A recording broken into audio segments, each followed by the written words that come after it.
कक्षा 12 एग्रीकल्चर की क्लास में आप सभी का स्वागत है।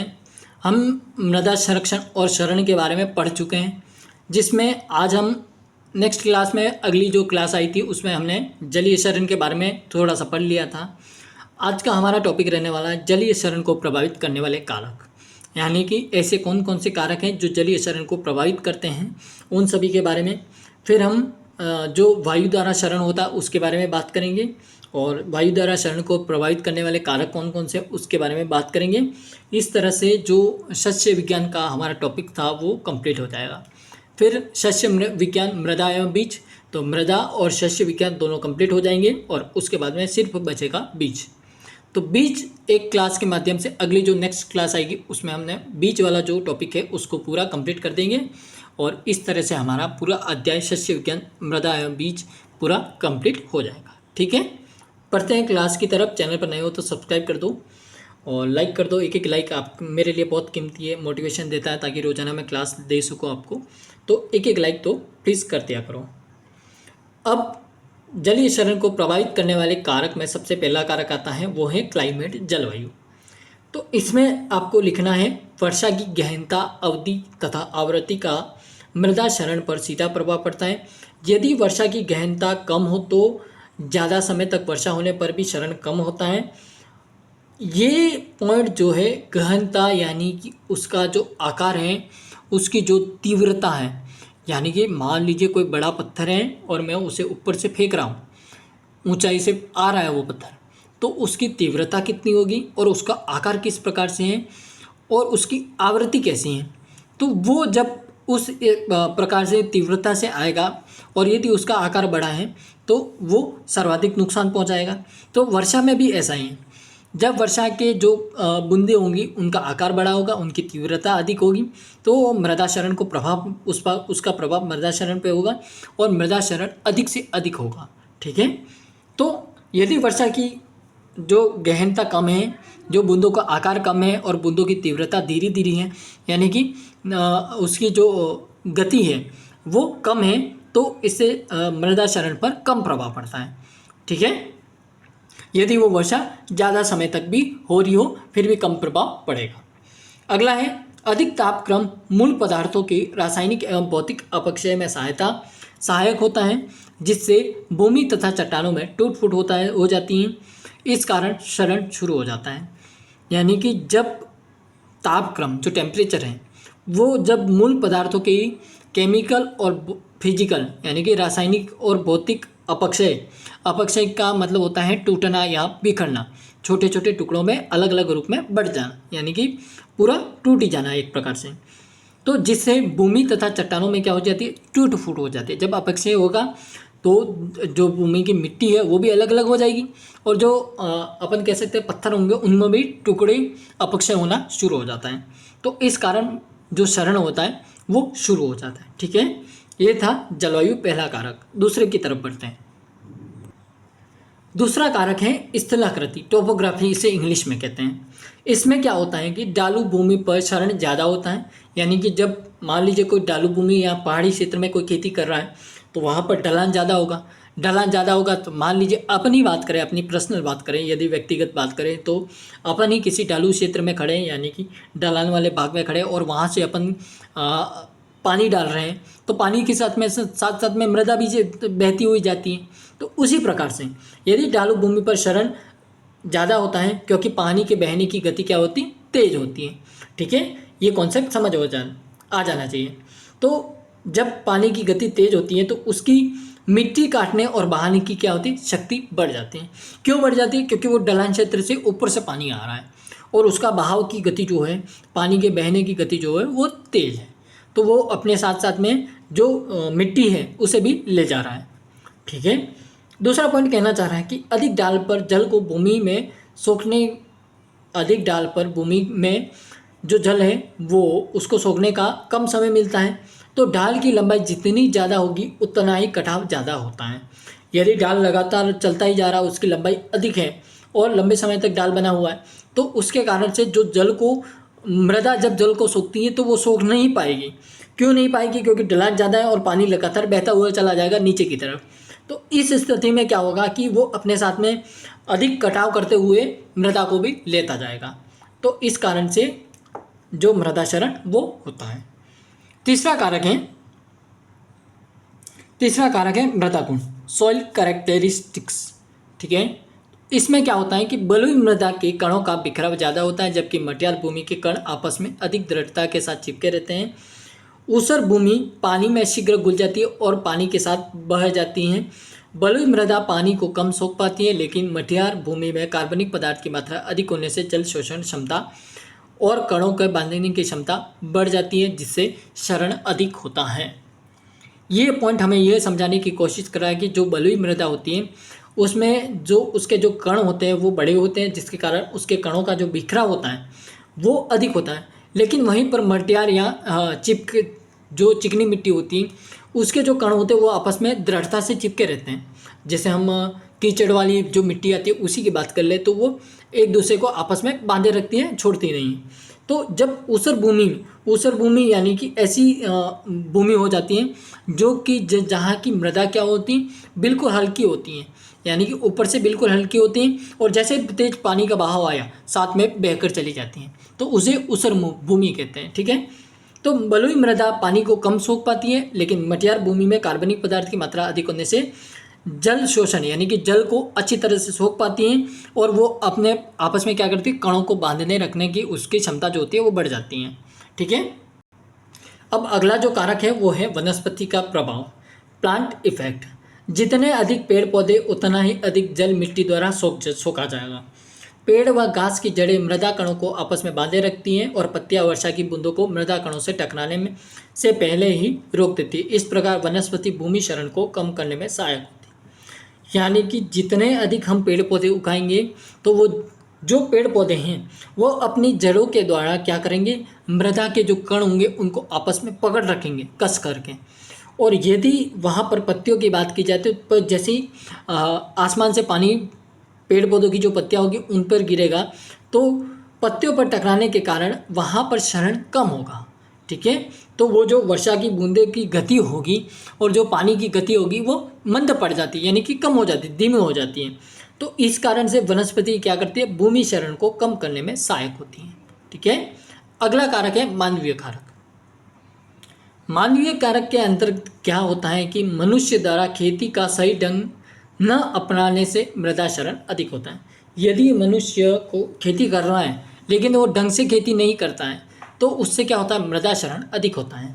तो ढालू भूमियों पर ढाल की दिशा में कृषि कार्य करना, नदी किनारे तक खेती करना, खाद का प्रयोग किए बिना लंबे समय तक एक ही फसल उगाना आदि ऐसे मानवीय कारक हैं जो जलीय क्षरण को बढ़ावा देते हैं। यदि ढालू भूमियों पर हम ढाल की दिशा में कृषि कार्य करेंगे तो वो जो मिट्टी होगी वो बचेगी नहीं बचेगी, क्योंकि पानी का बहाव तेज होने के कारण मिट्टी अपने साथ में ले जाएगी और जो फसल भी खड़ी होगी वो भी मिट्टी के बहाव के मिट्टी का जब बह जाएगी तो उसके कारण फसल भी नीचे गिर जाएगी और सड़ जाएगी। तो यदि यही कार्य हम नदी के किनारे कर रहे हैं तो सेम प्रोसेस होगा, उसमें भी जल क्षरण जो मृदा क्षरण है वो अधिक होगा और फिर लंबे समय तक हम एक ही फसल को उगा रहे हैं बिना खाद प्रयोग के। तो ऐसे कुछ कारक हैं जिनके कारण जलीय क्षरण जो होता है उसको बढ़ावा होता है। ये जो कारक है ये जलीय क्षरण को बढ़ावा देते हैं। अब आगे बढ़ते हैं थोड़ा सा। अब आती है जलीय क्षरण को रोकने की विधियाँ। वे विधियाँ जो भू क्षरण रोकने तथा जल संरक्षण के लिए अपनाई जाती हैं मृदा संरक्षण विधियाँ कहलाती हैं। ऐसी विधियाँ जो भू क्षरण यानी कि जो मृदा का क्षरण हो रहा है उसको रोकती हैं और जल के संरक्षण के लिए यानी कि बचाव के लिए अपनाई जाती हैं तो मृदा संरक्षण की विधियाँ कहलाती हैं। ये मुख्यतः निम्न है। सबसे पहले आती है मृदा संरक्षण की जैविक विधियाँ, बायोलॉजिकल मेथड। इसमें सबसे पहला आता है शस्य संबंधी विधियाँ, एग्रोनॉमिक मेथड। एग्रोनॉमिक मेथड के अंतर्गत सबसे पहला आता है समुच्चय खेती, कंटूर फार्मिंग। कंटूर फार्मिंग क्या होता है, समान ऊंचाई की भूमि पर बनी हुई रेखा को कंटूर कहते हैं। यानी कि एक समान ऊंचाई की जो भूमि है उस पर जो रेखाएं तैयार की गई है उसे कंटूर कहते हैं। ठीक है, तो क्वेश्चन आ जाए कंटूर किसे कहते हैं, तो समान ऊंचाई की भूमि पर बनी हुई रेखा को कंटूर कहते हैं। समस्त कृषि कार्य और फसलों की बुआई डाल के विपरीत करके, यदि डाल अधिक है तो कंटूर की दूरी कम होगी और यदि डाल कम है तो कंटूर के आपस की दूरी अधिक हो सकती है। ठीक है। यदि हम डाल के विपरीत कर रहे हैं तो कंटूर की दूरी कम होगी। सॉरी, यदि समस्त कृषि कार्य फसलों की बुआई डाल के विपरीत करते हैं और यदि डाल अधिक है तो कंटूर की दूरी कम होगी, और यदि डाल कम है तो कंटूर के आपस की दूरी अधिक होती है। ठीक है। अगला पॉइंट है, ढालू जमीन पर कंटूर बनाने से वर्षा का पानी रुक रुक कर आगे बढ़ता है, जिससे मृदा द्वारा सोख लिया जाता है और बाहर कम बह पाता है, अतः मृदा क्षरण नहीं होता है।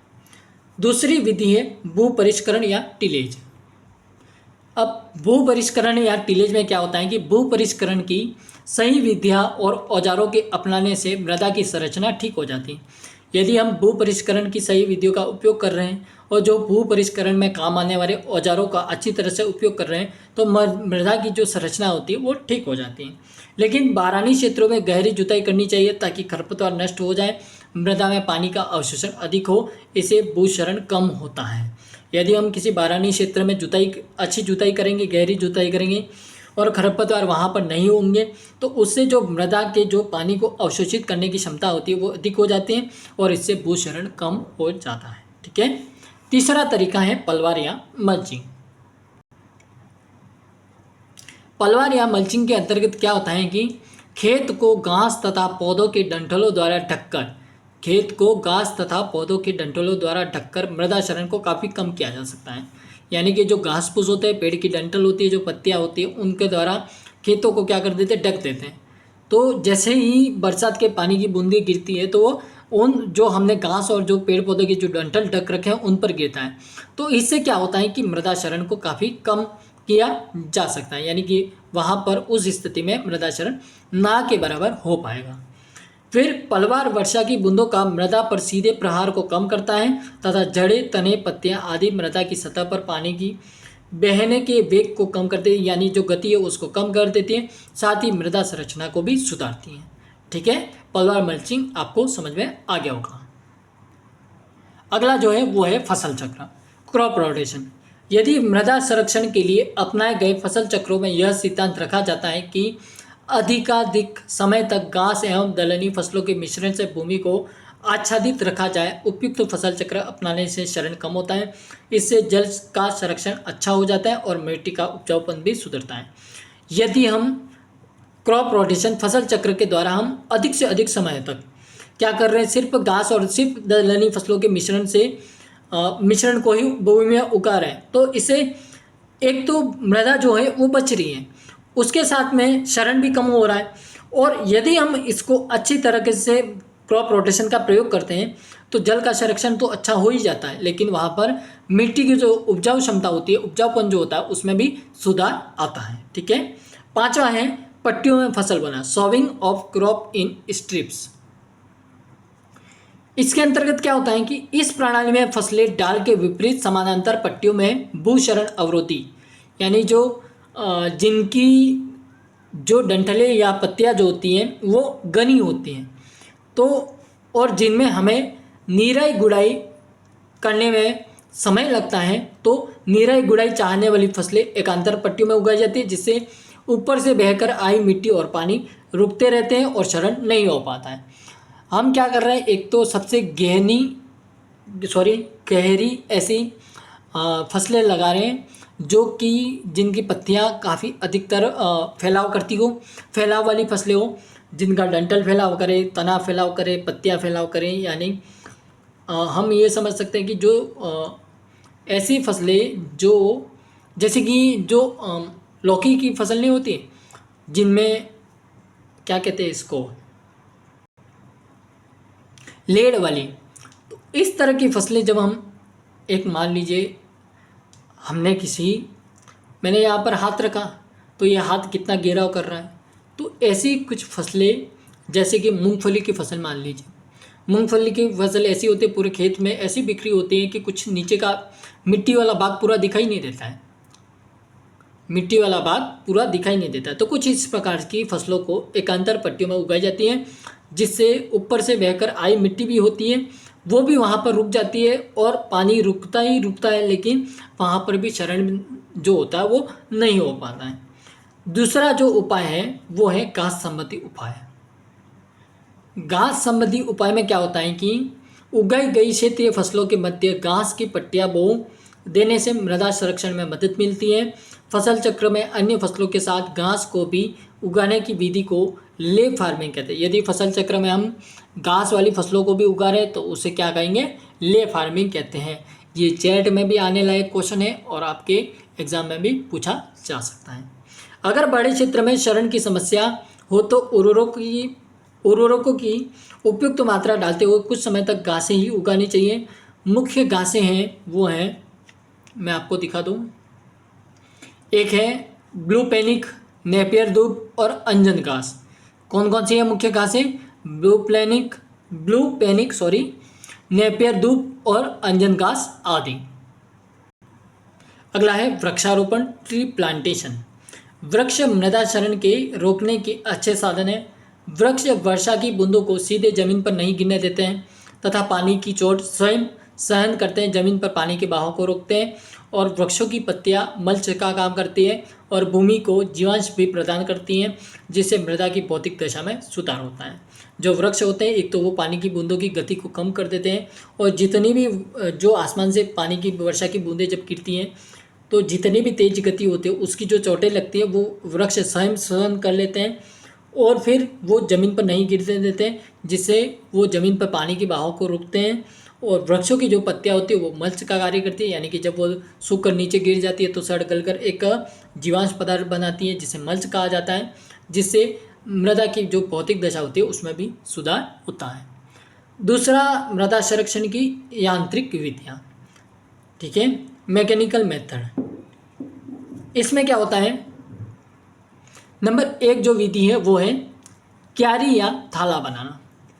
तो क्यारी या थाला बनाने में बेसिन लिस्टर की सहायता से, बेसिन लिस्टर क्या होता है कि एक यंत्र आता है जिसकी सहायता से कंटूर के समानांतर, कंटूर यानी कि जो हम क्यारियाँ बनाते हैं जब टाल वाले क्षेत्र में तो उसे कंटूर के समानांतर थालों का निर्माण करते हैं। थालों का निर्माण किस प्रकार से करते हैं, एक आयताकार शेप में एक थाले यानी कि यूँ समझ लीजिए कि खड्डा टाइप बनाते हैं, उससे यह थाला जल को रोककर उसके बहाव की गति को क्या कर देता है, कम कर देता है और जल संरक्षण में सहायक होता है। ठीक है। अगला है अधोभूमि की गहरी जुताई। जब सॉइलर की सहायता से कठोर परत एक सॉइलर यंत्र आता है जो कि जुताई का काम करता है, तो वो क्या करता है कि जो कठोर परत जो होती है उसको तोड़कर मृदा की जल शोषित एवं जल धारण क्षमता को क्या करते हैं, बढ़ाते हैं, जिससे वर्षा के जल का संरक्षण अधिक होता है, क्योंकि जल को हमेशा मृदा सोख लेती है, तो जिससे जल का वहाँ पर क्या हो जाता है, संरक्षण हो जाता है। अगला जो तरीका है वो है कंटूर टेरेस बनाना। इसमें क्या होता है, जब ढालू भूमि पर खेती की जाती है तो खेत टेरेस या चबूतरे की भांति बनाए जाते हैं। खेत जो होते हैं उनको टेरेस रूप दे दिया जाता है या चबूतरे की भांति बनाया जाता है, जिससे जुताई बुआई आदि बराबर टुकड़ों पर हो सके। ठीक है, तो ये है कंटूर टेरेस बनाना। और फिर ये टेरेस बहाव को सीधा डाल की ओर रोकते हैं, जल शोषण को बढ़ाते हैं, अतिरिक्त जल को नाली द्वारा बाहर निकाल देते हैं और अधिक ढालू भूमि को खेती योग्य बनाते हैं तथा मृदा संरक्षण को क्या करते हैं, नियंत्रित करते हैं। अब आता है कंटूर या खाई बनाना। कंटूर खाई कैसे बनाते हैं, तो इसमें 60 सेंटीमीटर चौड़ी होती हैं, 30 सेंटीमीटर गहरी होती हैं तथा उपयुक्त लंबाई की खाइयाँ यानी कि खड्डे बनाए जाते हैं। तो उपयुक्त लंबाई की खाइयाँ उचित अंतराल पर खोदी जाती हैं। इन खाइयों में पेड़ों की रोपाई की जाती है। किसकी रोपाई करते हैं, पेड़ों की रोपाई करते हैं। अब आता है हमने जल द्वारा संरक्षण या शरण समझ लिया, पूरा कंप्लीट कर लिया। अब आता है वायु द्वारा शरण। वायु द्वारा शरण जो होता है उसे कैसे रोकते हैं, क्या करते हैं, वो समझेंगे। सबसे पहले इसकी परिभाषा नोट कीजिए। तेज हवा या आंधी से मृदा कण एक स्थान से दूसरे स्थान पर पहुंचने की क्रिया को वायुवीय शरण कहते हैं। तेज हवा या आंधी जब आती है तो उसके द्वारा क्या होता है, मृदा के जो कण होते हैं वो एक स्थान से दूसरे स्थान पर चले जाते हैं, तो उसके जो एक स्थान से दूसरे स्थान पर पहुंचने जो क्रिया होती है उसे वायुवीय शरण या वायु द्वारा शरण, वाइड इरोजन कहते हैं। ठीक है, यह शरण शुष्क एवं अर्ध शुष्क क्षेत्रों से ज़्यादा होता है, यानी कि जो जहाँ पर अधिक कह सकते हैं जो रेगिस्तानी क्षेत्र हैं वहाँ पर ये शरण सर्वाधिक होता है।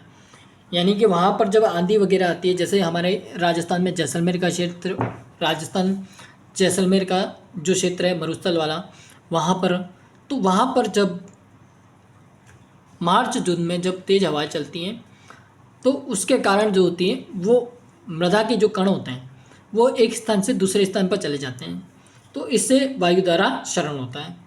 तो ज़्यादा होता है जहाँ वनस्पति नहीं के बराबर होते। अब देखिए, आप जैसलमेर कभी घूमने गए हो तो यहाँ जाके आ चुके हो, तो वहाँ पर वनस्पति बहुत ही कम मात्रा में है, तो वहाँ पर इस प्रकार का क्षरण सर्वाधिक होता है।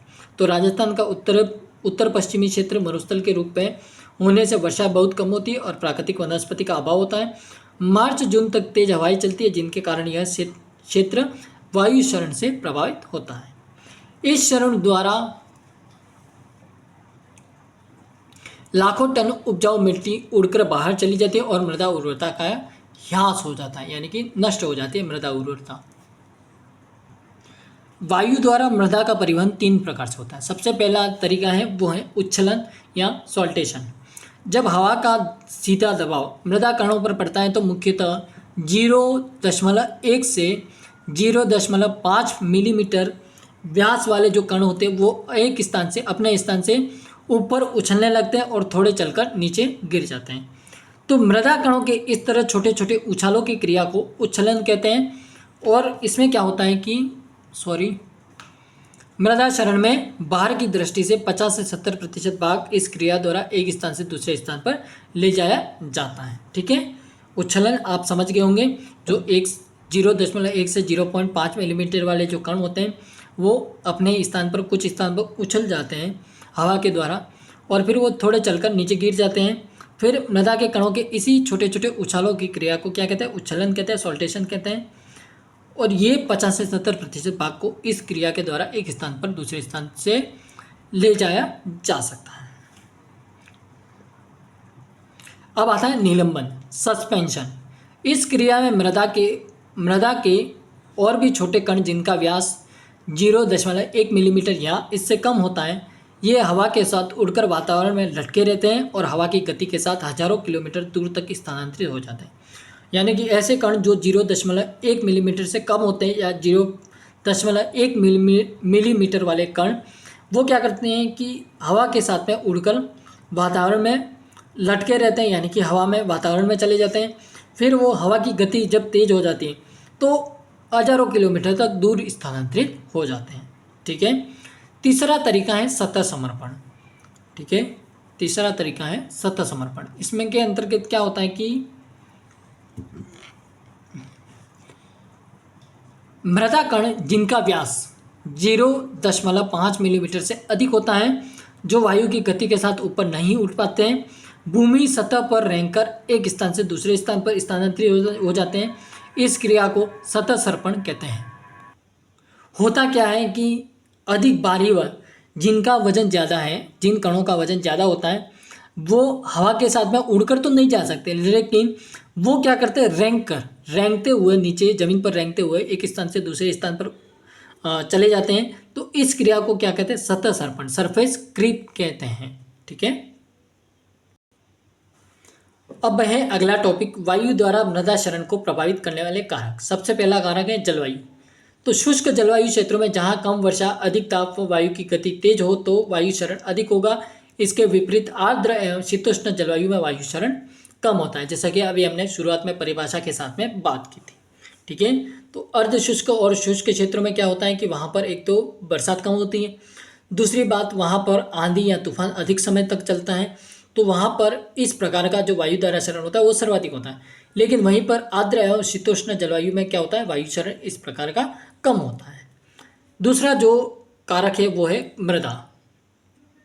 मृदा क्या करती है, मृदा के जो भौतिक गुण होते हैं जैसे कणाकार हो गया, घनत्व हो गया, कार्बनिक पदार्थ की मात्रा होगी, नमी की मात्रा होगी, आदि वायु द्वारा क्षरण को क्या करते हैं, प्रभावित करते हैं। क्ले मृदाओं में जीवांश की मात्रा अधिक होने व चिकनी सतह के कारण क्षरण कम होता है, लेकिन बलुई मृदाओं की सतह खुरदरी व कण एक दूसरे से अलग रहते हैं, अतः वायु द्वारा क्षरण अधिक होता है। तीसरा जो है वो है वनस्पति, वेजिटेशन। वेजिटेशन के अंतर्गत क्या होता है कि वनस्पति से आच्छादित मृदाओं में वायु शरण नहीं के बराबर होता है, यानी कि जो वनस्पति मृदा के परस्पर जुड़ी हुई है उनका तो वायु शरण नहीं हो पाएगा। लेकिन वनस्पति विहीन मृदाओं में क्या होता है, शरण अधिक होता है, यानी कि जिस मृदा पर वनस्पति किसी प्रकार के कोई पेड़ पौधे या फसल नहीं उग रही है वहाँ पर इस प्रकार का शरण सर्वाधिक होता है। अब आता है स्थलाकृति या टोपोग्राफी। ढालू भूमियों में समतल भूमियों की अपेक्षा मृदा शरण अधिक होता है। ठीक है, कॉन्सेप्ट क्लियर होगा। आगे बढ़ते हैं। अब आता है वायवीय शरण के सिद्धांत। वायवीय शरण के 3 सिद्धांत हैं। वायु के वेग को कम करना, मृदा कण समूह का आकार बढ़ाना, मृदा सतह को नम रखना। और वायवीय शरण को निम्नलिखित विधियों द्वारा रोका जा सकता है। कुछ विधियां हैं जिनके द्वारा हम वायवीय शरण को रोक सकते हैं। एक एक करके इनके बारे में बात करते हैं। सबसे पहला जो तरीका है वो है कृषि क्रियाएं। तो इसमें सबसे पहला पॉइंट है मृदा में जीवांश खादों का प्रयोग करना चाहिए। मृदा में हरी खाद वाली फसलों का प्रयोग करना चाहिए क्योंकि ये फसलें उर्वरता बढ़ाने, कणों को बांध कर रखने, नमी की मात्रा संचित रखने में सहायक होती हैं। तीसरा पॉइंट है मृदा सतह पर पलवार का प्रयोग, पलवार या मल्च जो होती है, जैसा कि हमने समझा था कि पेड़ पौधों की डंठलें या घास होगी उनका प्रयोग करना चाहिए। तो उस जो हम पेड़ पौधों की डंठल वगैरह उनको प्रयोग कर रहे हैं उसे पलवार कहते हैं। फिर आता है अगला पॉइंट है यहाँ पर भू परिष्करण द्वारा मृदा वाष्पीकरण कम करके नमी बनाए रखनी चाहिए।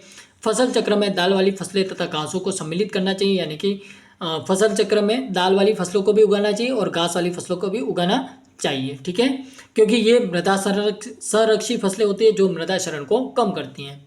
और फिर भूमि को पड़ती नहीं छोड़ना चाहिए, यानी कि भूमि में ऐसी पड़त भूमि नहीं छोड़ना चाहिए, उसमें कुछ न कुछ फसल उत्पादन या पेड़ पौधे लगाने ही चाहिए। अगला जो तरीका है वो है, एक तो पशुओं की जो चराई होती है, जब हम पशुओं को चराते हैं तो वो बंद करना चाहिए ताकि भूमि पर हमेशा घास बनी रहे और जिससे वायवीय शरण नहीं हो पाए। दूसरा जो तरीका है वो है वायुरोधी वृक्ष पट्टियाँ लगाना। ये देखिए, इनमें ज़्यादा समझाने जैसा कुछ भी नहीं है, मैं आपको फिर भी समझा रहा हूँ। तो इनमें ऐसा कुछ भी समझाने जैसा कुछ भी नहीं है। वायुरोधी वृक्ष पट्टियाँ वायु की गति मंद करने के लिए जिस दिशा में हवाएं आती हैं उनके विपरीत क्या कर देना, कोई ना कोई ऐसी झाड़ी वाला वृक्ष या घास वाली जो पेड़ पौधे आते हैं उनको एक पट्टियों में यानी कि लगातार लाइन में लगा देना। ये पट्टियाँ मृदा क्षरण को काफ़ी कम कर देती है और सतह से वाष्पीकरण को रोकती हैं। इनकी कई आकृतियाँ हो सकती हैं। सबसे अच्छी आकृति होती है, सबसे अच्छा जो पट्टियों में लगाने का तरीका है वो पिरामिड आकार होता है, जिसके अंदर की लाइन में शीघ्र बढ़ने वाली, फिर दूसरी लाइन में कम बढ़ने वाली और तीसरी लाइन में सबसे कम बढ़ने वाले पेड़ या घासें होती हैं। ठीक है, फिर अगला जो पॉइंट है वो है, इस प्रकार हवा आने की दिशा में छोटे वृक्ष बीच में थोड़े बड़े और हवा जाने वाली दिशा में सबसे बड़े वृक्ष लगाए जाते हैं। पट्टियों की आपस में दूरी, इसको थोड़ा बड़ा ही पढ़ लेते हैं, पूरा कंप्लीट कर देते हैं। तो पट्टियों की आपस में दूरी 3 से 4 मीटर एवं पेड़ से पेड़ की दूरी 1 से 2 मीटर रखी जाती है। सघनता को ध्यान में रखते हुए, या सघनता को या सटीकता को, जैसे मान लीजिए ये पेन ये क्या है, सघन है आपस में, तो इस प्रकार से। तो सघनता को ध्यान में रखते हुए पट्टियों में वृक्षों की ऐसी जातियाँ जिनमें कम से कम वायु निकल सके प्रयोग में लाई जाती हैं। इसके लिए बबूल, नीम, शीशम, जामुन, इमली, बेर, अमलतास आदि प्रमुख वृक्ष लगाए जाते हैं। ठीक है, अगला जो है वो है मिट्टी के टीलों को आच्छादित करना, यानी कि बचा के रखना। मिट्टी के टीलों को वायवीय क्षरण से बचाव के रखना। तो मिट्टी के टीलों पर क्षेत्रीय झाड़ियाँ लगा देनी चाहिए, यानी कि जो भी आप आपके क्षेत्र में जिस क्षेत्र में जो झाड़ियाँ उग रही हो, जिनमें वायवीय क्षरण जो वायु का प्रवेश है वो नहीं हो पा रहा है, तो ऐसी झाड़ियों को लगाना चाहिए जो कि पलवार का काम करती है तथा मिट्टी के उड़ने में बाधा डालती है, जिससे टीले एक ही जगह पर स्थित रहते हैं। उदाहरण के लिए खीप, जरबेरी, फोग, बुई आदि झाड़ियाँ उपयोगी होती हैं। अब फिर अगला पॉइंट है अन्य में आप क्या कर सकते हो वायु क्षरण को रोकने के लिए। तो रेगिस्तानी क्षेत्र में उगने वाले पेड़, झाड़ियाँ तथा घासें वायु क्षरण रोकने में सहायक होती हैं। जैसे वृक्ष की बात करें तो खेजड़ी, शीशम, रोईडा, विलायती बबूल, इजरायली बबूल। झाड़ियों की बात करें तो खीप, फोग, अरंडी, जरबरी। और घासों की बात करें तो सेवन घास, अंजन घास।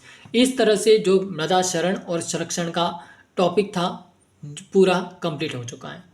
अब हम नेक्स्ट टॉपिक में बीच वाला जो टॉपिक है उसको कंप्लीट करते हुए अपने इस चैप्टर को ख़त्म करेंगे और फिर हम नेक्स्ट अगली क्लास में उसके अगली क्लास में जो आपके प्रश्न उत्तर हैं उनको डिस्कस करेंगे, उनके बारे में मैं क्लास लेकर आऊँगा। Thank you, thanks for watching. जय हिंद, जय भारत।